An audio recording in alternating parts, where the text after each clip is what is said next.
پیروں سے رسی باندھ کر جو ہے گویا کہ الٹا گھسیٹا جا رہا ہے.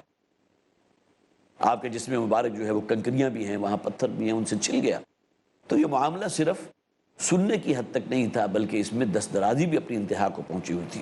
وَإِن تَصْبِرُوا وَتَتَّقُوا، لیکن اگر تم صبر سے کام لوگے اور تقوی اختیار کرو گے، فَإِنَّ ذَلِكَ مِنْ عَزْمِ الْأُمُورِ، تو یقیناً یہ بہت ہمت کے کاموں میں سے ہے.